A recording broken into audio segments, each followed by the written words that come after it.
Again, Merry Christmas Eve to the fellas. We don't have too much to dive into when it comes to pure updates or rumors or anything like that. So with all this said, I wanted to respond to an idea.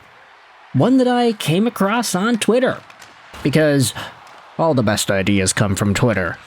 Do you agree? Do you agree? Right? So today, what I wanted to do was talk about the Vancouver Canucks and an idea that was posted on there by Kai Talks Canucks earlier yesterday afternoon.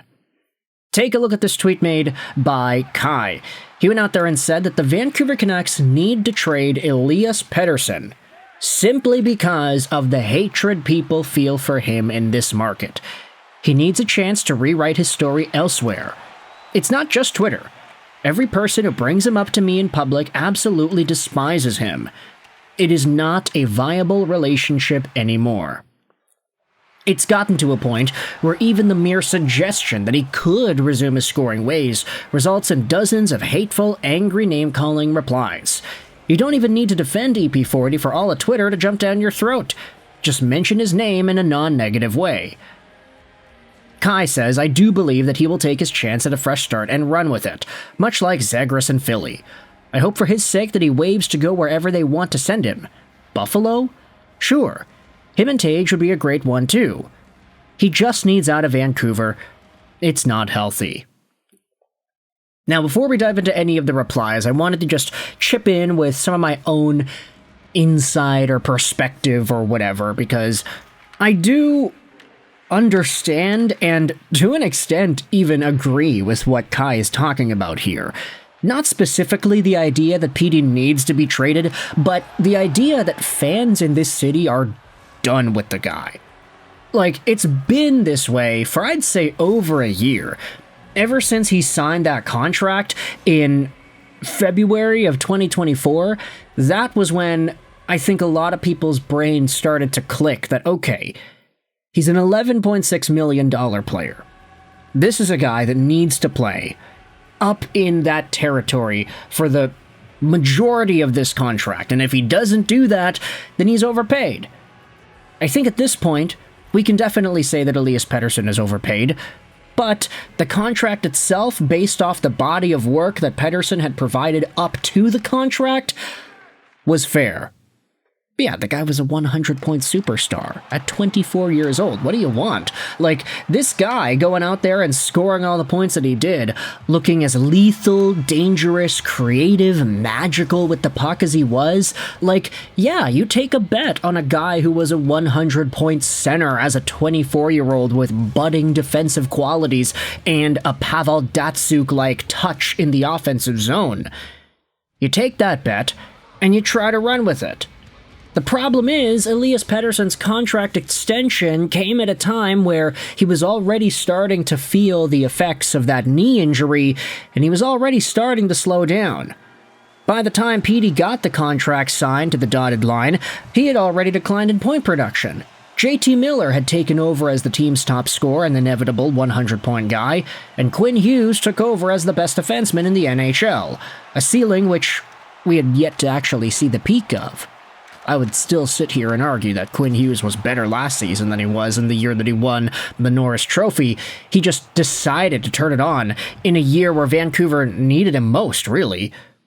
But Elias Pettersson, ever since signing the contract and continuing to disappoint in the playoffs against Nashville and Edmonton, and then disappoint even further last season, it's gotten to a point where, ever since last season began, we started to see this anti-PD sentiment be shared by a good number of Canucks fans. And I'm not talking about just folks online. I'm literally talking about people that I interact with on a day-to-day basis.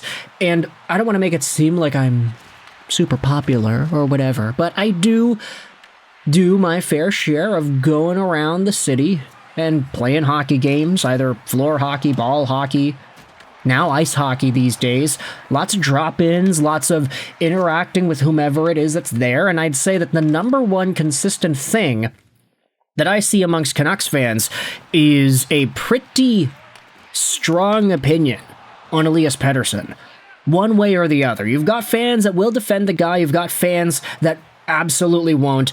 I've had fans admit to me in real life, like, yeah, JT Miller, that's my guy. He's the guy that I really like and respect the way he plays, and I'm ticked off that Elias Pettersson got the guy traded. And that's just in real life. On social media, it's an entirely different animal. You have folks all over taking these opinions that we had just spoken about that we see in real life and amplifying them to 100 and above.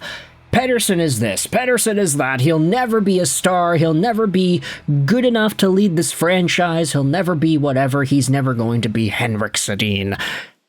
I mean, I think it's really fair to say that you can say what you want about JT, say what you want about Quinn Hughes, maybe the most polarizing Vancouver Canucks player over the past few years has been Elias Pettersson, especially since this isn't just a new thing. Oh, quit Hughes? Talk quit, JT quitter, all those things happened pretty quickly, and then they were addressed with and dealt with quickly, especially amongst the fans. But for Elias Pettersson, it's like, nah, this has dragged on since the beginning of 2024.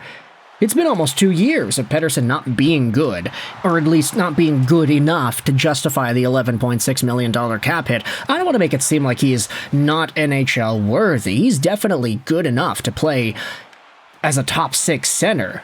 Is he a bona fide number 1 at this point? I don't know. You can debate that. He's also not playing right now, so it's kind of hard to judge. But between his defensive game and what he can do when he has the puck, if he's feeling it, there are still cracks that show on the surface that reveal that the best Elias Pettersson that we have seen is still laying somewhere in there, dormant. Sure, he is still going out there and doing some pretty good things, but we know that he's capable of more. And so the idea of, hey, the Canucks should trade him because he just can't write his story here.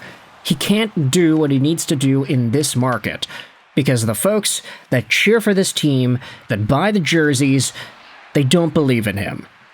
Firstly, I'd say that that's pretty good motivation to go out there and start playing the best hockey of your gosh darn life. But secondly, I also do think it's dangerous to think about the functions of a hockey team through the lens of strictly just the fan base. Unless fans stop buying tickets and they stop watching these games, it's going to be really hard to make any choices that are like, okay, well, the fans said so we're going to go out there and do it. You don't want to have fans running the team after all. The inmates run the asylum. Okay, we're not going to go out there and say that necessarily. But unless Vancouver management fully loses their confidence in this Elias Pettersson, doesn't seem like they can trade him even if they wanted to. I mean, $11.6 million for a guy who only had 45 points last year? Elias Pettersson this year, I mean, yeah, you can say that the point production is down because of the missed games, but he's on pace for about 58 points over 74. Do his current production over 82 games, and he's on pace for roughly a 65-point year, which is still not 102 points, but it is passable.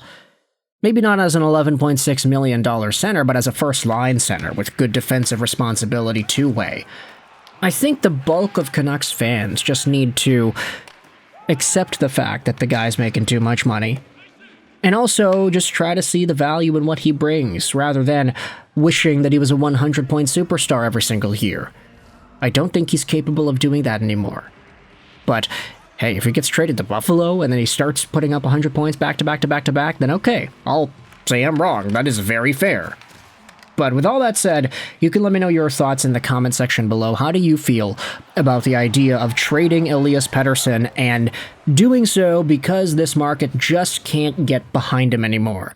Do you agree with that idea? Do you think it's reasonable to say that fans have given up on him? Do you think the collective body of Vancouver Canucks fans are no longer willing to think of him in that same light as a player who is worth the money he's making, or as a player that's 100-point potential?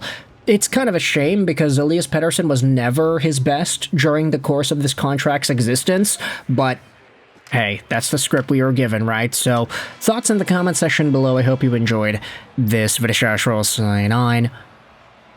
And bye.